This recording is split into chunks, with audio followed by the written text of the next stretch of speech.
Hello dear student, my name is Vicky Kumar Bahadur और मैं आप सबका स्वागत करता हूं आपके अपने YouTube channel Rahul commerce academy में। आज हम पढ़ने वाले हैं Jharkhand academy council JAC board class 12 का कोडरमा डिस्ट्रिक्ट के द्वारा रेल प्रोजेक्ट के द्वारा जो अकाउंटेंसी का मॉडल पेपर डाला गया था उसका हम लोग आज क्वेश्चन आंसर करेंगे। इससे पहले मैंने आप लोगों को अकाउंटेंसी का तीनों सेट के एमसीक्यूज़ को बता दिया है, इंग्लिश के एमसीक्यूज़ को बता दिया है, बिजनेस स्टडी के एमसीक्यूज़ को बता दिया है, बीएमटी के बता दिया है। बहुत सारे स्टूडेंट बार बार कमेंट कर रहे थे कि सर अकाउंटेंसी का सब्जेक्टिव बताइए, तो आज हम लोग अकाउंटेंसी का सब्जेक्टिव का सेट 1 में आप लोगों को बताऊंगा। हिंदी इंग्लिश दोनों में एक एक क्वेश्चन को डिटेल में समझाऊंगा। हिंदी इंग्लिश दोनों में थ्योरी और सब्जेक्टिव दोनों क्वेश्चन को समझाऊंगा। एंड बिलीव मी, अगर आप इस वीडियो को शुरू से लास्ट तक देखते हैं, बिना कोई स्किप करके देखते हैं, तो 100% इस पूरे सेट में जो क्वेश्चन पूछा गया है उसका 100% क्वेश्चन आप लोगों को समझ में आ जाएगा। बस एक ही बार में आपको क्वेश्चन समझ में आ जाएगा, ना तो रट्टा मारने का जरूरत है, ना उसको याद रखने का जरूरत है। बस एक बार वीडियो को अच्छा से देख लेना, देखते ही आपको सारा थ्योरी और न्यूमेरिकल जो है वो इजी तरीके से क्लियर हो जाएगा। अच्छा से हिंदी इंग्लिश दोनों में एक्सप्लेन किए हैं। साथ ही साथ जो आप लोगों का न्यूमेरिकल टाइप का क्वेश्चन है उस न्यूमेरिकल टाइप के क्वेश्चन को अच्छा से एक्सप्लेन कर सके, इसलिए आप लोगों के लिए जो है वो क्वेश्चन भी जो है हम प्रिंट करा के लेकर के आए हैं, ताकि एक एक क्वेश्चन को डिटेल में आप लोगों को बता सके। ठीक है, तो वीडियो आप ही लोग के लिए है। आई होप वीडियो पसंद आए, शुरू से लेकर लास्ट तक जरूर देखना। और हाँ, वीडियो देखने के बाद अगर 1% भी अगर एक क्वेश्चन में भी डाउट हुआ तो आप बेझिझक वीडियो को डिसलाइक करना, कमेंट करना और चैनल को अनसब्सक्राइब करके चले जाना। लेकिन अगर वीडियो पसंद आए तो लाइक जरूर करना, कमेंट करना, ज़्यादा से ज़्यादा शेयर करना और मुझे ज़रूर बताना कि वीडियो आपको पसंद आया कि नहीं आया। इसके बाद जो भी सब्जेक्ट्स का वीडियो चाहिए होगा आप लोगों को मैं ज़रूर बताऊंगा। ठीक है, जब तक हैं तब तक कोई टेंशन नहीं है, अच्छा से हम सभी लोग पढ़ेंगे। चलो, तो पहला क्वेश्चन पढ़ते हैं। तो बोला प्राप्ति एवं भुगतान खाता क्या है, what is receipts and payment account. और हाँ, अगर आप कोई भी सब्जेक्ट्स का अगर वीडियो देखना चाहते हैं तो उसका लिंक भी ऊपर डिस्क्रिप्शन में है, वहाँ से जाकर के भी आप उसको चेकआउट कर सकते हो। पहला थ्योरी क्वेश्चन पूछ रहा है प्राप्ति एवं भुगतान खाता क्या है, what is receipt and payment account. तो देखो, रिसिप्ट एंड पेमेंट अकाउंट क्या होता है। Receipt and payment account is the summary of cash and bank transaction of the accounting year. यानी रिसिप्ट एंड पेमेंट अकाउंट एक ऐसा अकाउंट है जो एक्चुअल में समरी होता है किसका, कैश एंड बैंक का। कैश एंड बैंक का जो भी ट्रांजेक्शन होता है यानी कैश बुक जो होता है उसी का एक तरीके का ये समरी है। It is a real account. और रिसिप्ट एंड पेमेंट अकाउंट एक किस तरीके का अकाउंट होता है, रियल अकाउंट होता है जो एनपीओ के द्वारा बनाया जाता है। बोला हिंदी में प्राप्ति एवं भुगतान खाता लेखांकन वर्ष के रोकड़ तथा बैंक लेन देनों का सारांश है। किसका, रोकड़ तथा बैंक, यानी एक एनपीओ का जो भी कैश और जो भी बैंक बैलेंस होता है उन सबको रिकॉर्ड किया जाता है प्राप्ति एवं भुगतान खाता में। यह एक प्रकार का वास्तविक खाता है। वास्तविक खाता का मतलब रियल अकाउंट, याद रखना। रिसिप्ट एंड पेमेंट अकाउंट एक तरीके का रियल अकाउंट होता है। ठीक है, सेकंड क्वेश्चन, साझेदारी से क्या तात्पर्य है, what is meant by partnership. तो हम सबको पता है साझेदारी का मतलब यानी पार्टनरशिप क्या होता है। तो when 2 or more persons enter into an agreement for setting up a business to run it and share the profits and losses, it is called partnership। यानी जब 2 या 2 से अधिक व्यक्ति किसी व्यवसाय को साथ साथ चलाते हैं और लाभ हानि का विभाजन आपस में करते हैं तो उन्हें ही साझेदार कहा जाता है। यानी सिंपल है, जब 2 या 2 से अधिक पर्सन मिलके when 2 or more than 2 persons are agree to start a business, set up a business and distribute profit and loss among themselves is called partnership। यानी जब 2 या 2 से अधिक व्यक्ति मिलकर के ये डिसाइड करेगा कि चलो मिलकर के हम लोग एक पार्टनरशिप फार्म को चलाएंगे, उस पार्टनरशिप फार्म में कैपिटल लगाएंगे और प्रॉफिट एंड लॉस को आपस में बांटेंगे, तो इन्हीं लोगों के ग्रुप को हम लोग पार्टनर्स बोलेंगे। ठीक है, आगे समझ में। 1 नंबर, 2 नंबर, चलो 3 नंबर बोल रहा है लाभ अनुपात क्या है, व्हाट इज गेनिंग रेशियो। तो पता है हम सबको लाभ अनुपात का फॉर्मूला क्या होता है। लाभ अनुपात इज इक्वल टू नया अनुपात माइनस पुराना अनुपात, यानी gaining ratio is equal to new ratio minus old ratio. आप इतना भी लिख देना, आपको पूरा का पूरा मार्क्स मिल जाएगा। हाँ, अगर आपको थ्योरी लिखना है तो इसी के बेस पे आप थ्योरी बनाना। हिंदी में ऐसे लिखना, जब नए अनुपात में से पुराने अनुपात को घटाया जाता है, जब नए अनुपात से पुराने अनुपात को घटाया जाता है तो जिस अनुपात की प्राप्ति होती है उसे ही लाभ अनुपात कहा जाता है।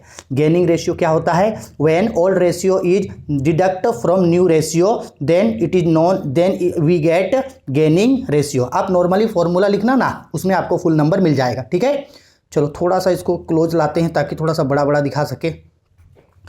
4 नंबर क्वेश्चन पे, नया लाभ विभाजन अनुपात क्या है? What is new profit sharing ratio? New profit sharing ratio, तो न्यू प्रॉफिट शेयरिंग रेशियो का मतलब क्या होता है? The ratio in which all partners including new partners share the profits of the business is called new profit sharing ratio. यानी एक business के जितने भी पार्टनर्स हैं, नए पार्टनर्स को लेके, यानी सपोज कर लो कि 2 पार्टनर बिजनेस को पहले से चला रहे थे, ए और बी, ठीक है।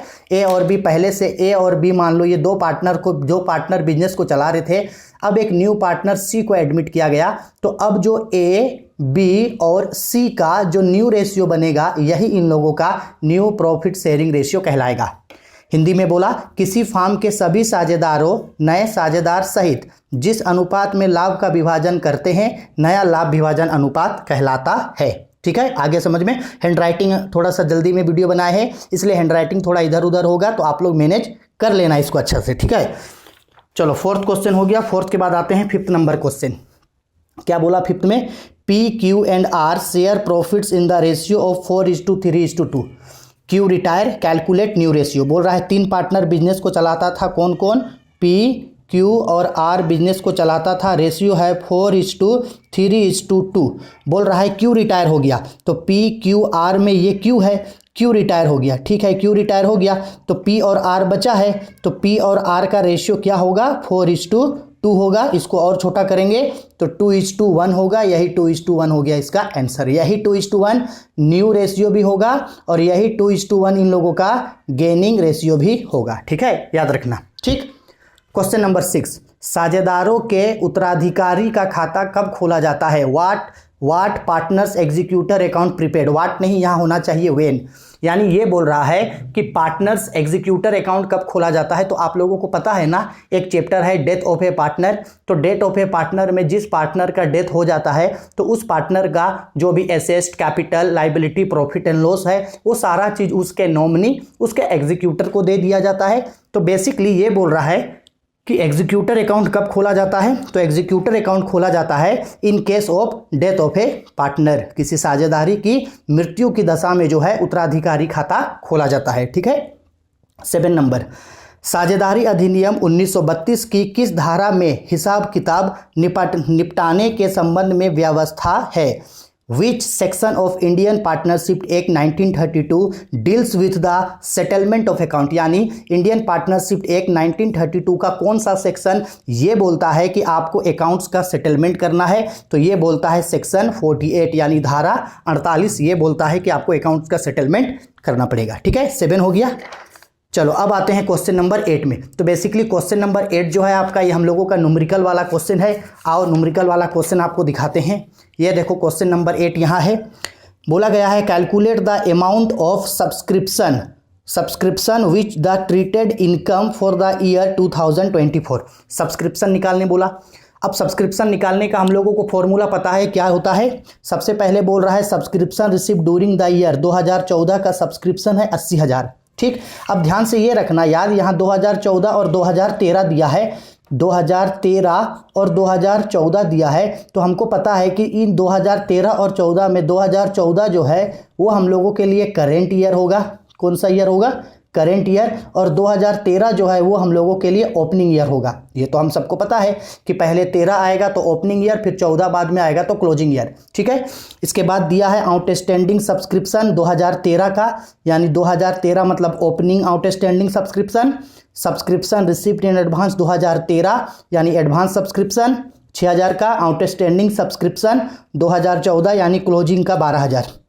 तो बनाने का तरीका हम सबको पता है। सबसे पहले लिखेंगे subscription receive during the year 80,000 को, फिर उसमें हम लोग ऐड करेंगे आउटस्टैंडिंग सब्सक्रिप्शन क्लोजिंग यानी 2014 का आउटस्टैंडिंग सब्सक्रिप्शन 2014 इस 12,000 को प्लस करेंगे। ठीक है, फिर एडवांस ओपनिंग को प्लस किया जाता है, तो subscription advance subscription received in advance 2013 ये ओपनिंग है, इसको हम लोग प्लस करेंगे, यानी 80,000 में 12,000 प्लस करेंगे 13,000 और इस 10,000 को हम लोग क्या करेंगे? माइनस करेंगे, तो आंसर निकल करके मेरा आ जाएगा। ठीक है, देखो सेम वही किए हैं, लिखे हैं statement of calculation of subscription for the year 2014। पहले लिखे subscription receive during the year, इसका मतलब है ये 2014 का सब्सक्रिप्शन जो रिसीव हुआ है 80,000 उसको लिखे। फिर आउटस्टैंडिंग सब्सक्रिप्शन क्लोजिंग यानी कि 2014 का 12,000 लिखे। एडवांस सब्सक्रिप्शन ओपनिंग यानी कि 2013 का 6,000 लिखे। तो 12,000 6,000 जोड़ के 18,000। अब जिसको जोड़े हैं उसका उल्टा ही माइनस होता है। आउटस्टैंडिंग सब्सक्रिप्शन क्लोजिंग को जोड़े तो आउटस्टैंडिंग सब्सक्रिप्शन ओपनिंग 2013 माइनस होगा, ओपनिंग दिया है 10,000। एडवांस सब्सक्रिप्शन ओपनिंग को घटाए हैं तो advance subscription closing, advance subscription opening को जोड़े हैं तो एडवांस सब्सक्रिप्शन क्लोजिंग को घटाएंगे, क्लोजिंग कुछ नहीं है, नहीं घटा तो 10,000 घटेगा। तो 80,000 में प्लस करेंगे 18,000, 98,000। 98,000 में से 10,000 घटेगा तो 88,000 रुपया सब्सक्रिप्शन निकल के आ जाएगा। ये इसका आंसर हो गया। ठीक है, आया समझ में? कोई दिक्कत नहीं है, अच्छा से इसका स्क्रीनशॉट लेकर के रख लो। ठीक है, चलो 9 नंबर क्वेश्चन, औसत लाभ विधि से ख्याति की गणना का सूत्र दीजिए। Give the formula of calculating goodwill by average profit method. हम सबको पता है गुडविल कैलकुलेट करने का 3 मेथड होता है, simple average profit method, simple average profit method, super profit method और कैपिटलाइजेशन मेथड। तो ये आपको सिंपल प्रॉफिट मेथड यानी कि एवरेज प्रॉफिट मेथड से गुडविल पूछा। तो एवरेज प्रॉफिट मेथड से गुडविल निकालने का 2 स्टेप होता है। सबसे पहला स्टेप में एक्चुअल एवरेज प्रॉफिट निकालेंगे स्टेप 1 पे। तो एक्चुअल एवरेज प्रॉफिट मतलब एवरेज प्रॉफिट। एवरेज प्रॉफिट कैसे निकलता है? तो एवरेज प्रॉफिट निकलता है total profit by number of year. ठीक है, निकाल देंगे एवरेज प्रॉफिट। फिर गुडविल निकालेंगे, वैल्यूएशन ऑफ गुडविल। तो फॉर्मूला होगा ये जो एवरेज प्रॉफिट आया है, एवरेज प्रॉफिट, इसको मल्टीप्लाई किया जाता है नंबर ऑफ ईयर्स परचेज से। तो एवरेज प्रॉफिट को मल्टीप्लाई कर देंगे नंबर ऑफ ईयर्स परचेज से, तो मेरा एवरेज प्रॉफिट मेथड से गुडविल आ जाएगा। ठीक है, आई होप इसको तो आप सब लोग अच्छा से पढ़े होंगे गुडविल वाला चैप्टर। ठीक है, बहुत इजी है। सेट 1 जो पैटर्न सेट हुआ है वो बहुत ही ज़्यादा इजी है, बस आपको एक बार देखना है और देखते ही आप जो है वो मास्टर हो जाओगे सेट 1 का। 9 हो गया, चलो आगे बढ़ते हैं। चलो 9 के बाद अब आते हैं हम लोग क्वेश्चन नंबर 10 पे। क्वेश्चन नंबर 10 ये रहा, ध्यान से सुनना क्या बोल रहा है। क्वेश्चन नंबर 10 में बेसिकली आपको ये बोल रहा है यहाँ पे वसूली खाता क्या है, व्हाट इज रियलाइजेशन अकाउंट। आप बोलोगे सर रिवैल्यूएशन अकाउंट तो सुने हैं, पुनर्मूल्यांकन खाता तो सुने हैं, तो सर रियलाइजेशन अकाउंट क्या होता है, दोनों का मतलब समझ लो। रिवैल्यूएशन अकाउंट तब बनाया जाता है जब फार्म का रिकॉन्स्टिट्यूशन होता है। ठीक है, जब कभी भी फार्म का रिकॉन्स्टिट्यूशन होता है तो उस समय फार्म का कौन सा एसेट और कौन सा लाइबिलिटी कितना से इंक्रीज हुआ और कितना से डिक्रीज हुआ, ये पता लगाने के लिए हम लोग रिवैल्यूएशन अकाउंट बनाते हैं। ठीक, रिवैल्यूएशन अकाउंट का जो भी प्रॉफिट एंड लॉस होता है ओल्ड पार्टनर को ओल्ड रेशियो में दे देते हैं। क्लियर। लेकिन रियलाइजेशन अकाउंट यानी वसूली खाता कब बनाया जाता है, समझो। जब कभी भी किसी भी पार्टनरशिप फार्म को बंद किया जाता है, ये वर्ड याद रखना, जब कभी भी किसी भी पार्टनरशिप फार्म को बंद किया जाता है, बंद करना का मतलब होता है डिसॉल्व करना, डिसॉल्व। जब कभी भी किसी भी पार्टनरशिप फार्म को डिसॉल्व किया जाता है, पार्टनरशिप फार्म को बंद किया जाता है, तो उस समय पार्टनर्स लोग ये डिसाइड करता है कि अभी तो हम लोग पार्टनरशिप फार्म को बंद कर दिए, तो बंद करने के बाद एसेट और लाइबिलिटी का क्या करेंगे। तो चलो एक काम करो, एसेट को मार्केट में बेच दो। जो भी एसेट है उसको मार्केट में बेचा जाता है, करेंट एसेट, फिक्स एसेट सबको मार्केट में बेचा जाता है। मार्केट को बेच के जो भी पैसा एसेट से मिलता है उससे लाइबिलिटीज़ का पेमेंट कर दिया जाता है, क्योंकि बिना लाइबिलिटी का पेमेंट किए फार्म तो बंद नहीं होगा। तो जब कभी भी फार्म को बंद किया जाता है तो सारे एसेट को मार्केट में बेचा जाता है, बेच करके जो भी पैसा मिलता है उससे लाइबिलिटीज़ को पेमेंट कर दिया जाता है। लाइबिलिटी को पेमेंट करने के बाद जो भी पैसा बचा उसको ओल्ड पार्टनर लोग ओल्ड रेशियो में बांट लेता है। इसी अकाउंट को रियलाइजेशन अकाउंट बोला जाता है। रियलाइजेशन नाम से समझना, वसूली, वसूली करना। यानी वसूली कैसे करेंगे, तो एसेट को मार्केट में बेचेंगे, एसेट को मार्केट में बेच के जो भी कैश मिलेगा उससे लाइबिलिटीज़ का पेमेंट करेंगे। लाइबिलिटी का पेमेंट करने के बाद जो भी प्रॉफिट या लॉस बचा उसको पार्टनर आपस में ओल्ड प्रॉफिट शेयरिंग रेशियो में बांट लेगा। ठीक है, मेजर डिफरेंस समझ में आ गया। रियलाइजेशन अकाउंट तब बनाया जाता है जब फार्म को डिसॉल्व, फार्म को बंद किया जाता है, यहाँ एसेट को बेचा जाता है, बेच करके जो पैसा मिलता है उससे लाइबिलिटी को पेमेंट किया जाता है। लाइबिलिटी को पेमेंट करने के बाद या तो पार्टनर को प्रॉफिट होता है या तो लॉस होता है। इसी अकाउंट को रियलाइजेशन अकाउंट यानी वसूली खाता बोला जाता है। ठीक है, अब इंग्लिश में सुन लो। Realisation account is a nominal account. हाँ जी, ये किस तरीके का अकाउंट है, नॉमिनल, और नॉमिनल होगा भी क्योंकि इससे तो लास्ट में प्रॉफिट एंड लॉस का पता चलेगा।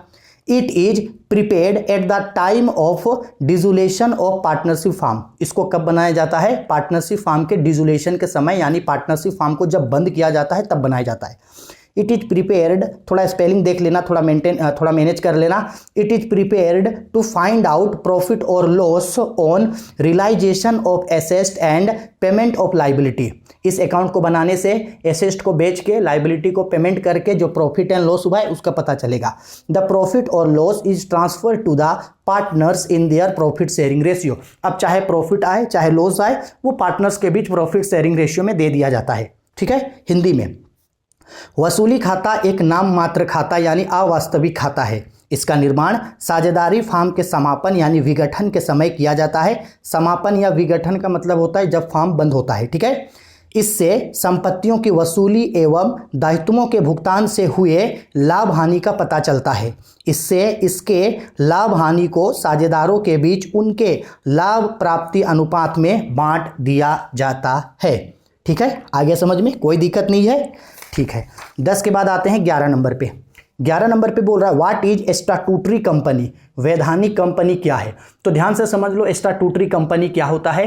तो कोई भी ऐसा कंपनी जिस कंपनी को किसी देश का पार्लियामेंट या उस देश का स्टेट गवर्नमेंट जिस कंपनियों को बनाता है उस कंपनी को ही स्टैट्यूटरी कंपनी बोला जाता है। इन कंपनियों को इसलिए बनाया जाता है ताकि गवर्नमेंट का कुछ मेन काम किया जा सके, या तो जो भी नेशनल या राष्ट्रीय काम है उन कामों को किया जा सके।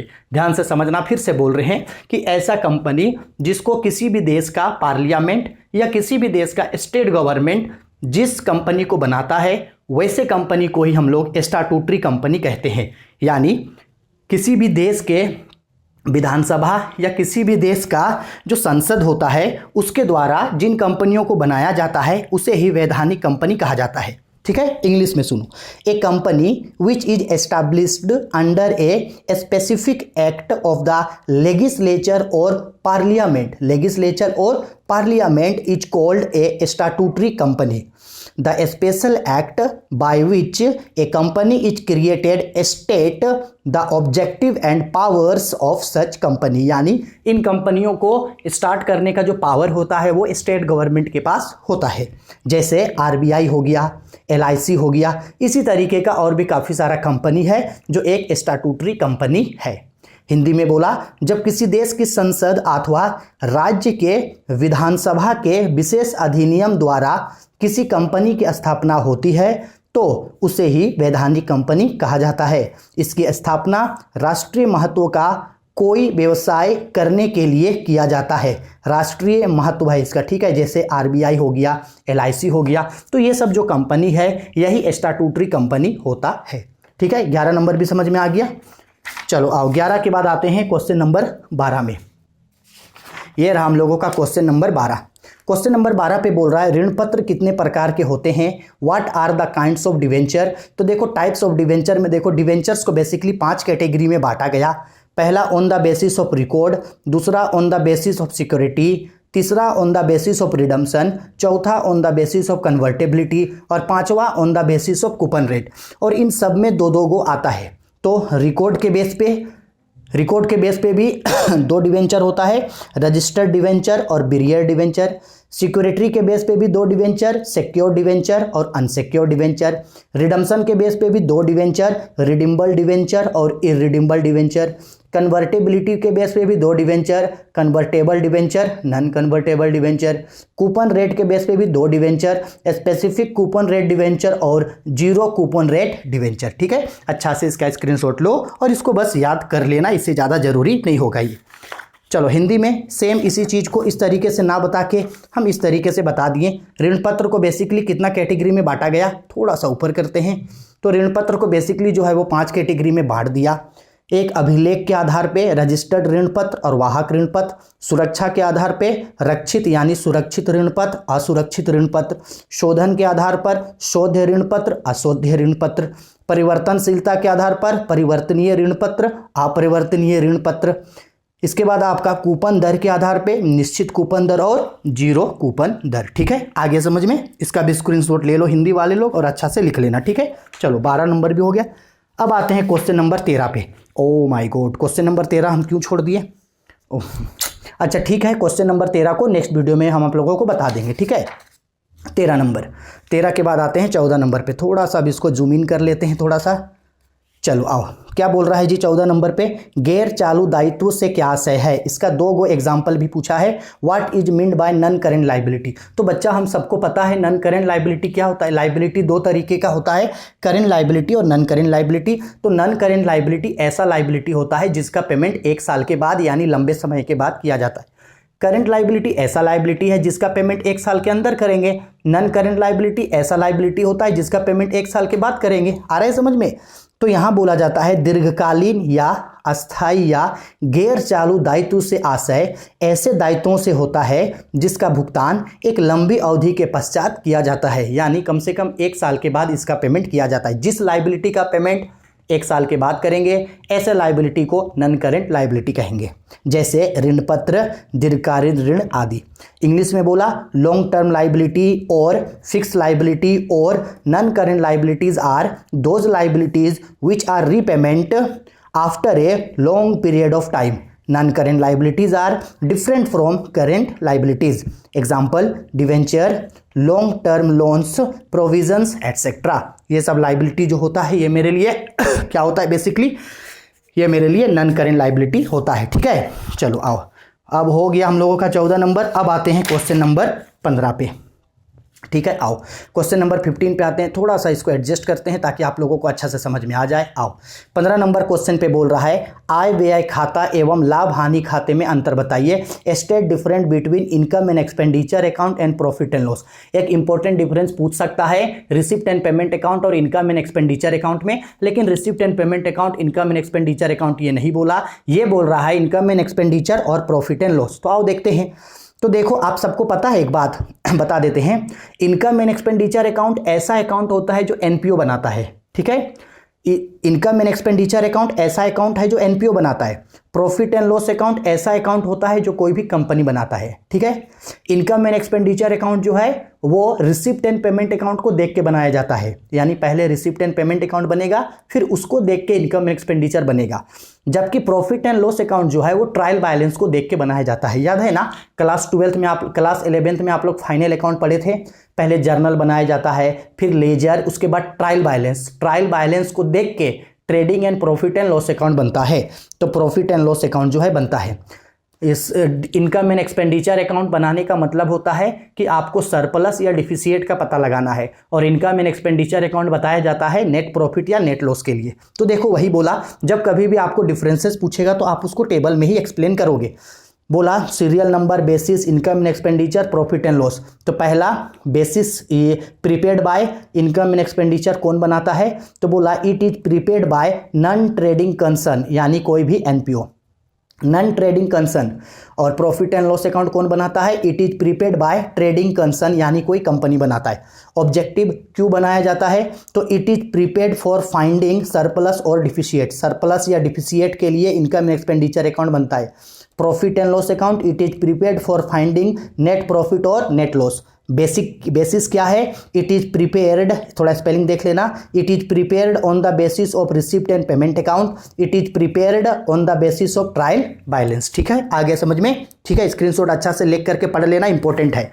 अब आते हैं हिंदी में भी थोड़ा सा देख लेते हैं। तो सेम है, क्रम संख्या, अंतर का आधार, आय व्यय खाता, लाभ हानि खाता। इंग्लिश को हिंदी में लिखे हैं द्वारा निर्माण। इसका निर्माण गैर लाभकारी संस्था द्वारा किया जाता है, इसका निर्माण लाभकारी संस्था द्वारा किया जाता है। उद्देश्य, इसका उद्देश्य आधिक्य यानी सरप्लस अथवा कमी यानी डिफिशिएट का पता लगाना होता है। इसका उद्देश्य शुद्ध लाभ यानी नेट प्रॉफिट अथवा शुद्ध हानि यानी कि नेट लॉस का पता लगाने के लिए होता है। आधार, इसे प्राप्ति एवं भुगतान खाते के आधार पे यानी रिसिप्ट एंड पेमेंट अकाउंट के आधार पे तैयार किया जाता है। इसे तलपट यानी ट्रायल बैलेंस के आधार पे तैयार किया जाता है। ठीक है, आगे समझ में। चलो 15 भी हो गया। अब आते हैं हम लोग क्वेश्चन नंबर 16 पे। हाँ जी, क्वेश्चन नंबर 16 को बताने से पहले थोड़ा सा इसको ऊपर कर लेते हैं। क्वेश्चन नंबर 16 को बताने से पहले थोड़ा सा यहाँ देख लेना, 16 है कि जी 15 है, 16 नंबर। यहाँ देखो, क्वेश्चन नंबर 16 बताने से पहले यहाँ आप लोगों को एक चीज़ हम पहले थोड़ा सा दिखाना चाहते हैं कि जो क्वेश्चन नंबर आपका 16 जो दिया है 16 नंबर पे यहाँ देखना, यहाँ पे ये 1/12 दिया गया है हिंदी में, और इंग्लिश में यहाँ पे 1/2 दिया गया है। ठीक है, तो हम जो है आप लोगों को ये 1/2 के कॉन्सेप्ट बता रहे हैं, और 1/12 से भी बताएंगे कि 1/12 से है जो वो कैसे बनेगा। और ये जो क्वेश्चन है ये 16 नंबर किसका क्वेश्चन है, तो अगर आप लोगों के पास एसके सिंह का बुक है तो एडमिशन चैप्टर का एग्जाम्पल नंबर 18, बस नाम चेंज कर दिया है। एडमिशन का एग्जाम्पल नंबर 18 में ये क्वेश्चन है, आप चाहे तो वहां से भी इसको देख सकते हैं। हम क्वेश्चन समझा दे रहे हैं, क्या बोल रहा है आपको, ध्यान से देखना। बोल रहा है Raman and Prachi are partner sharing profits and losses in the ratio of 3:1। Raman और प्राची जो है एक फार्म में पार्टनर है, किस रेशियो में प्रॉफिट एंड लॉस को बांटते हैं, 3:1 पे। On 1 July 2014 their fixed capital should ₹20,000 and ₹10,000। On this date Mahesh was admitted into partnership paying ₹10,000 as capital and ₹3,000 as goodwill for 1/4 share in the profit which he acquired 1/6 from Raman and 1/2, और यहाँ लिखता है 1/12 from Prachi. तो हम यहाँ 1/2 से बना रहे हैं, 1/12 से भी बता देंगे कि कैसे बनेगा। ठीक है, दोनों में क्या बनाने बोला, तो ध्यान से समझ लो क्या बोला। रमन और प्राची जो है एक फार्म में पार्टनर है, प्रॉफिट एंड लॉस को 3:1 के रेशियो में बांटते हैं, और इन लोगों का कैपिटल है, रमन का कैपिटल है 2,000 और रमन का कैपिटल है 20,000 और प्राची का कैपिटल है 10,000। अब ये लोग क्या किया, एक नया पार्टनर महेश को फार्म में एडमिट कर रहा है। अब हमको पता है कि जो न्यू पार्टनर आता है वो खाली हाथ नहीं आता है, न्यू पार्टनर अपने साथ 2 चीज़ लेके आता है। एक लेकर के आता है वो प्रीमियम फॉर गुडविल, और दूसरा कैपिटल को फार्म में छोड़ दिया जाता है, और प्रीमियम फॉर गुडविल को ओल्ड पार्टनर्स के बीच सेक्रीफाइस रेशियो में बांट दिया जाता है। तो ये जो महेश आ रहा है 10,000 रुपया का कैपिटल लाया और 3,000 का गुडविल लाया, कितने शेयर के लिए, 1/4। अब ये 1/4 शेयर किससे ले रहा है, तो ये रमन से 1/6 लिया और प्राची से 1/2। एक्चुअल में अगर देखा जाए तो ये 1/2 ना होकर के 1/12 होना चाहिए। ठीक है, चलो कोई बात नहीं। Prepare necessary journal entry and goodwill account, आप बोलोगे यानी आपको ये एडमिशन का जर्नल एंट्री मांग रहा है, कैपिटल और प्रीमियम लाने का एंट्री, प्रीमियम को ट्रांसफर करने का एंट्री, और प्रीमियम फॉर गुडविल अकाउंट। और गुडविल अकाउंट जो है वो बहुत ही ज़्यादा छोटा और इजी होता है, तो आओ बताते हैं, एकदम इजी है। क्वेश्चन समझ में आ गया ना। चलो अब हम लोग इसका जो है वो न्यूमेरिकल करते हैं, अच्छा से देखना। चलो आओ इसका न्यूमेरिकल किया जाए। अब देखो ध्यान से समझना, जो क्वेश्चन पढ़े उसी को अभी रिपीट कर रहे हैं। Old ratio of Raman and Prachi 3:1। ठीक है, new partner Mahesh admitted 1/4 share के लिए। अब ये 1/4 शेयर के लिए खाली हाथ नहीं आ रहा है। कैपिटल के लिए ये कितना ला रहा है, कैपिटल के लिए ये 10,000 ला रहा है, और प्रीमियम फॉर गुडविल के लिए ये 3,000 ला रहा है। ठीक है, और ये कैसे लिया, रमन से लिया 1/6 और प्राची से लिया 1/2। ये हम 1/2 लिए, अगर क्वेश्चन में 1/12 लेना है तो 1/12 लेना। ठीक है, समझा रहे हैं, तो 1/2 से पहले बनाए।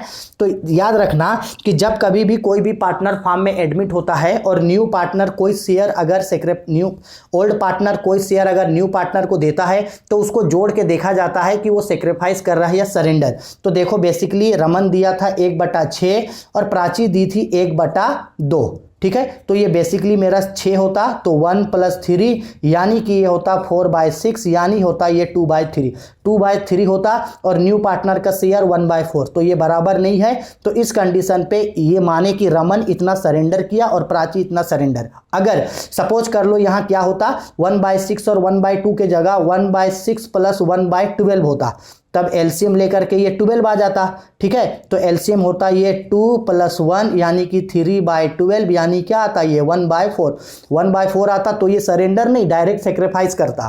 ठीक है, तो 1:2 के रेशियो में सेक्रीफाइस रेशियो आता। यहाँ जो सेक्रीफाइस 1:3 है ये 1:2 में आता। ठीक है, अगर 1/12 लोगे तो सेक्रीफाइस निकाले, new partner share into surrender value. Sacrifice हमेशा ओल्ड पार्टनर करता है, तो रमन और प्राची न्यू पार्टनर का शेयर 1/4 है, 1/4 इनटू सरेंडर वैल्यू, तो रमन सरेंडर किया है 1/6 तो 1/24 आया। वैसे ही प्राची का निकाले 1/8, दोनों का रेशियो को कंपेयर किए 1/24 1/8 तो 1:3। याद रखना 1:3 कब आया, जब 1/6 और 1/2 लिए, और अगर इसको हम लोग 1/6 और 1/12 लेते तो यहाँ जो सेक्रीफाइस रेशियो है वो 1:2 आता है। इस चीज़ को ध्यान रखना, ठीक है। इसके बाद अब हम लोग आगे इसको बनाते हैं। चलो अब क्या करेंगे हम लोग इसका, बेसिकली हमको पता है ये जो 3000 का प्रीमियम लेकर के आया है ये ओल्ड पार्टनर्स के बीच सेक्रीफाइस रेशियो में बांटा जाता है। तो प्रीमियम लाया है 3000 का, सेक्रीफाइस रेशियो में बांटे रमन और प्राची को। तो 3000 में रमन का शेयर 1/3 यानी 1/4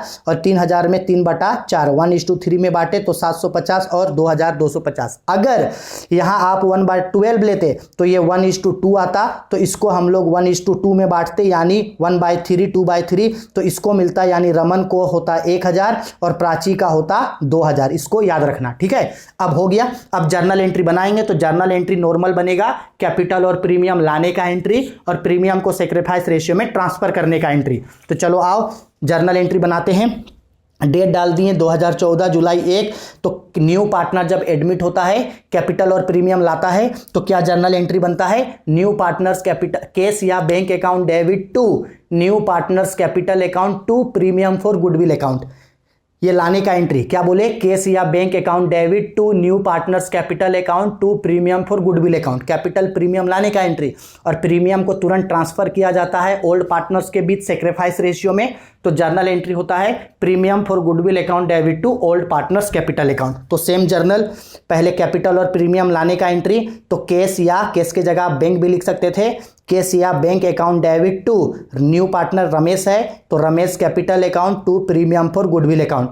कैपिटल लाया 10,000 तो कैपिटल के घर में 10,000, प्रीमियम है 3,000 तो 3,000 दोनों जोड़ के 13,000। अब इस प्रीमियम को ओल्ड पार्टनर्स के बीच सेक्रीफाइस रेशियो में ट्रांसफर किया जाता है। तो ट्रांसफर करेंगे तो premium for goodwill account debit to Raman's capital account to Prachi's capital account. 3,000 को सेक्रीफाइस रेशियो 750 और 2,250 है, ठीक है। अगर सेक्रीफाइस रेशियो वो 1/6 और 1/12 लेते तो ये बढ़ता यहाँ पे कितना में, 1000 में और 2000 में। तो यहाँ 1000 और 2000 दिखाते, ठीक है। आया समझ में। तो जर्नल बनाए, जर्नल तो बन गया। अब एक और आपको लेजर बोला है, किसका लेजर बोला है, गुडविल अकाउंट का। तो ये देखो गुडविल अकाउंट का लेजर। तो गुडविल अकाउंट का लेजर देख के डरना नहीं, बहुत सिंपल है। Premium for goodwill account, date particular amount debit credit, very simple है। देखो लेजर किसका खोल रहे हैं, प्रीमियम फॉर गुडविल। तो यहाँ देखो प्रीमियम फॉर गुडविल है तो जिसका लेजर खोलते हैं उसके अपोजिट बैलेंस को लिखते हैं। तो प्रीमियम फॉर गुडविल 2 में है तो इसके अपोजिट में यहाँ क्या लिखाएगा, बाय केस अकाउंट, तो लिखे बाय केस अकाउंट, ठीक है। और प्रीमियम फॉर गुडविल कितना रुपया है, 3000, तो यहाँ दिखाएं 3000, ठीक है। अब प्रीमियम फॉर गुडविल को ट्रांसफर किए थे रमन को और प्राची को, तो प्रीमियम फॉर गुडविल यहाँ है तो इसके अपोजिट में क्या लिखेंगे, 2 रमन 2 प्राची। तो देखो लिखे 2 रमन 2 प्राची 750 और 2250। 3000 को बांट दिए, दोनों साइड बराबर हो गया, खत्म। अगर इसको 1000 2000 में बांटते तो यहाँ 1000 2000 लिखते और खत्म, ठीक है। आया समझ में। तो अच्छा से पहले इसका स्क्रीनशॉट ले लो, हो गया। इसके बाद इसका अच्छा से स्क्रीनशॉट ले लो और इसको क्वेश्चन जो है आप लोग बना लोगे, ठीक है। चलो हो गया। अब आते हैं हम लोग क्वेश्चन नंबर 17 पे। ध्यान से देखना, क्वेश्चन नंबर 17 आप लोगों को समझा देते हैं। पहले कहाँ है क्वेश्चन नंबर 17, ये देखो, ये हम लोगों का है क्वेश्चन नंबर 17। अच्छा से इसको समझा रहे हैं, पहले क्वेश्चन देखो, ठीक है।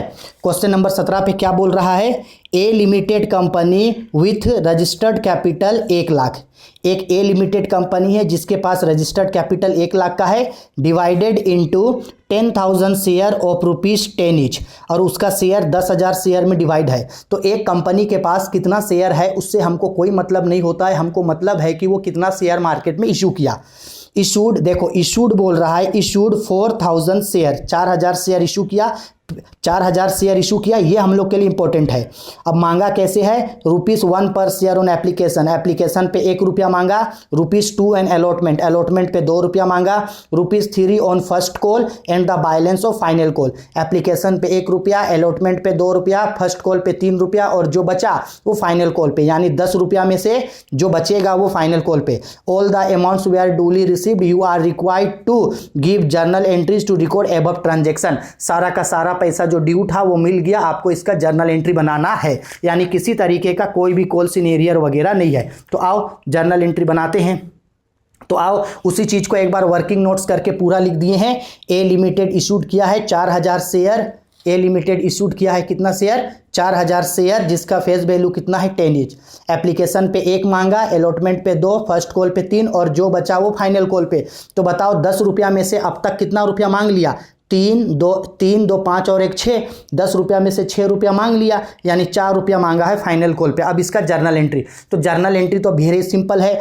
जर्नल एंट्री का फॉर्मेट बनाएंगे, पहले एप्लीकेशन मनी रिसीव का एंट्री, फिर ड्यू का, फिर अलॉटमेंट ड्यू का, फिर रिसीव का, first call due receive, final call due receive. यानी सबसे पहले एप्लीकेशन रिसीव होता है, फिर ड्यू, इसके बाद इन तीनों का पहले ड्यू का एंट्री, उसके बाद रिसीव का। तो आओ आप लोगों को जल्दी जल्दी जो है हम जर्नल एंट्री समझा दे रहे हैं, क्योंकि सिंपल है, लेकिन जर्नल एंट्री को जो है आप लोग फॉर्मेट में लिखोगे, ठीक है, जर्नल एंट्री फॉर्मेट में बनाओगे। तो सबसे पहले एप्लीकेशन मनी रिसीव का एंट्री क्या होगा, bank account debit to share application account, narration में लिखना बीइंग एप्लीकेशन मनी रिसीव्ड, ठीक है। अब अमाउंट कैसे लिखेंगे, तो बताओ ये 4000 शेयर है, यहाँ देखो 4000 शेयर है, कितना रुपया करके, 1 रुपया करके, तो 4000 इंटू 1 यानी कि 4000 रुपया यहाँ रिसीव हुआ, ठीक है। रिसीव का एंट्री, अब ड्यू का एंट्री करेंगे, तो ड्यू का एंट्री होगा share application account debit to share capital account, narration में लिखेंगे बीइंग एप्लीकेशन मनी ड्यू 4000। अब सबका जर्नल एंट्री, अब पहले रिसीव ड्यू, इसके बाद allotment, first call, final call, पहले ड्यू और रिसीव। तो पहले ड्यू का एंट्री बनाएंगे तो बस नाम बदलेगा, शेयर एप्लीकेशन था उसके जगह शेयर अलॉटमेंट होगा, बस वही नाम बदलेगा। तो देखो अलॉटमेंट ड्यू का entry, share allotment account debit to share capital account, allotment कितना था 2 रुपया, तो 4000 इंटू 2 यानी कि 8000 रुपया। अब रिसीव करेंगे तो bank account debit to share allotment 8000, फिर फर्स्ट कॉल ड्यू का entry, share first call account debit to share capital वैसे ही 24000, फिर फर्स्ट कॉल रिसीव का एंट्री, फिर फाइनल कॉल ड्यू का एंट्री, फिर फाइनल कॉल रिसीव का एंट्री, ठीक है। लेकिन आप लोग इसको फॉर्मेट में बनाओगे, ठीक है, हो गया समझ में। चलो 17 भी हो गया। अब आते हैं, अब लास्ट का 2 क्वेश्चन बचा है, आते हैं क्वेश्चन नंबर 18 पे। तो आओ देखो क्वेश्चन नंबर 18 आप लोगों को पहले जूम इन करके दिखा देते हैं। ये हम लोगों का क्वेश्चन नंबर 18 है। देखो क्या बोला क्वेश्चन नंबर 18 पे, बोला गया है from the following particulars you are required to calculate current ratio. तो बच्चा आप चाहे तो करेंट रेशियो को यहाँ भी सोल्व कर सकते हैं। तो करेंट रेशियो का फॉर्मूला होता है current assets bye current liability, ठीक है। तो अब यहाँ से देखो कौन कौन करेंट एसेट्स है, कौन कौन करेंट लाइबिलिटी। तो स्टॉक है 50,000 का, तो स्टॉक होता है आपका करेंट एसेट, डेटर होता है आपका करेंट एसेट, बिल रिसीवेबल होता है करेंट एसेट, एडवांस टैक्स होता है current asset, cash in hand होता है करेंट एसेट। तो 1 2 3 4 5 इन सबको करेंट एसेट के लिए अमाउंट जोड़ देना। करंट लाइबिलिटी होता है creditors current liability, bills payable current liability, bank overdraft current liability, ये तीनों करंट लाइबिलिटी होता है। इसका अमाउंट को जोड़ के आपस में डिवाइड कर देना, आंसर निकल के आ जाएगा, ठीक है, वेरी सिंपल। चलो अगर नहीं बनता है, 1 मिनट, नहीं बनता है अगर, तो चलो इसी को आप लोगों को बना करके ये रहा दिखा देते हैं यहाँ पे, ठीक है। ये चैप्टर हम आप लोगों को पढ़ाए थे। देखो करंट रेशियो का formula current assets by current liability. Current assets में क्या क्या है, तो स्टॉक है, डेटर्स है, बिल रिसीवेबल है, एडवांस टैक्स और कैश इन हैंड, उन सब का अमाउंट दिखाएं तो आया है 1,34,000। करंट लाइबिलिटी में creditors, bills payable, bank overdraft जोड़े तो 1,04,000। अब करंट लाइबिलिटी का formula current assets by current liability, दोनों का वैल्यू लिखे, या तो आप इतना आंसर दिखाओ या छोटा करके इतना दिखाओ या और छोटा करके इतना दिखाओ, आप पे डिपेंड करता है, जो मन करे वो दिखाओ, या आपका आंसर हो जाएगा, ठीक है। आगे समझ में कोई दिक्कत नहीं है, अगर डाउट है तो लो, और इसका थोड़ा सा ऊपर कर देते हैं, इसका स्क्रीनशॉट आप लोग करके रख लेना, ठीक है। आगे समझ में, चलो 18। अब एक लास्ट क्वेश्चन आते हैं, क्वेश्चन नंबर 19, जो पूरा तरीके से मेरा थ्योरेटिकल क्वेश्चन है। क्वेश्चन नंबर 19, आओ ये रहा क्वेश्चन नंबर 19। थोड़ा सा इधर उधर हो गया जी कैमरा, अच्छा एडजस्ट कर लेना। 19 नंबर क्वेश्चन पे क्या बोल रहा है, बोल रहा है रोकड़ प्रवाह विवरण क्या है, इसके महत्व का वर्णन कीजिए। What is cash flow statement, describe it's important of it. Cash flow statement क्या होता है, तो बच्चा याद रखना, कैश फ्लो स्टेटमेंट एक ऐसा स्टेटमेंट होता है जो एक निश्चित समय में ये बताता है कि कंपनी को कहाँ कहाँ से कैश आया और कहाँ कहाँ कैश गया। यानी एक कंपनी का कैश का इनफ्लो और कैश के आउटफ्लो के बारे में बताने वाला स्टेटमेंट कैश फ्लो स्टेटमेंट होता है। कैश फ्लो स्टेटमेंट बनाने का 3 एक्टिविटी होता है, ऑपरेटिंग एक्टिविटी, इन्वेस्टिंग एक्टिविटी और financing activity. Cash flow statement जो है वो अकाउंटिंग स्टैंडर्ड 3 के रिगार्डिंग बनाया जाता है। कैश फ्लो स्टेटमेंट जो होता है वो आपको किसी भी कंपनी का फाइनेंशियल पोजीशन के बारे में बताता है कि कंपनी का सोर्सेस ऑफ इन कैश क्या है, कहाँ कहाँ से उसको कैश मिल रहा है, और एप्लीकेशन यानी यूजेज ऑफ कैश कहाँ है, कंपनी जो है उन पैसों को कहाँ कहाँ पे खर्च किया। यानी ध्यान से इतना समझ लो कि एक कंपनी जो है एक साल में कहाँ कहाँ से उसके पास पैसा आया, कैश आया, और कहाँ कहाँ उसका कैश गया, इस चीज को जो स्टेटमेंट बताएगा वही स्टेटमेंट कैश फ्लो स्टेटमेंट होगा। ठीक है, इंग्लिश में बोल रहा है, a cash flow statement is a statement which show inflow and outflow of a cash and cash equivalent from operating, investing and financing activities of a company during the specific period it is prepared according to accounting standard 3। It is show inflow and outflow of cash a company within 2 specific year. It show financial position of a company. ठीक है, अब इसका कुछ कुछ importance क्या क्या है cash flow statement का। तो importance of cash flow statement, आओ देखते हैं कुछ कुछ इसका इंपॉर्टेंस। तो पहला importance, it aim to highlighting the cash generated from operating activity. ये बताता है कि ऑपरेटिंग एक्टिविटी से कितना कैश जनरेट हुआ। It helps in planning the payment of loan and replacement of fix asset. ये बताता है कि आप लोन को किस तरीके से पेमेंट कर सकते हो और कौन कौन सा एसेट परचेज कर सकते हो, यानी आपके पास कैश कितना बचा है। Cash is the centre of all financial decision. ये सारे फाइनेंशियल डिसीजंस को लेने में मदद करता है।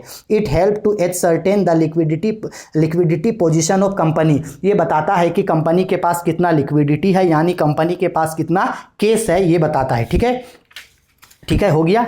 चलो आगे इसका कुछ और इंपॉर्टेंस देख लेते हैं।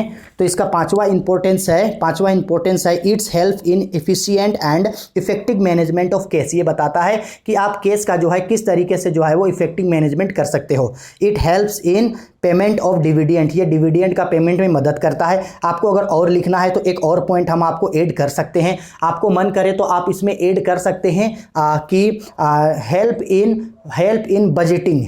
इन बजटिंग, यानी कि बजट बनाने में भी जो है ये मदद करता है आपको। ठीक है, अब हिंदी में देख लो जी रोकड़ प्रवाह विवरण के बारे में।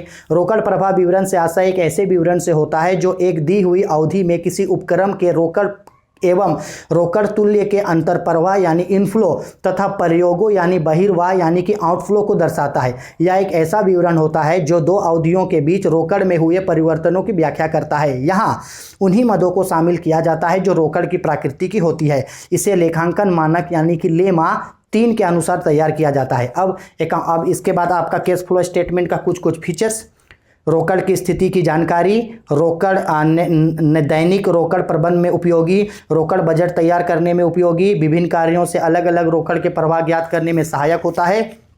ठीक है, लाभांश संबंधी निर्णय लेने में सहायक, अल्पकालीन वित्तीय विश्लेषण में सहायक, वित्तीय नियोजन में सहायक और वित्तीय नियंत्रण में सहायक। ठीक है, तो इसका स्क्रीनशॉट लेकर के रख लो। वीडियो देखने के लिए थैंक यू और सभी को एग्जाम के लिए ऑल द बेस्ट। इसके अलावे जो क्वेश्चन आप पढ़ना चाहते हैं वो कमेंट करके बता देना, उसका वीडियो आप लोगों के लिए जरूर हम बना करके लेकर के आ जाएंगे। ठीक है, वीडियो पसंद आया, पसंद नहीं आया, कमेंट करके मुझे बता देना।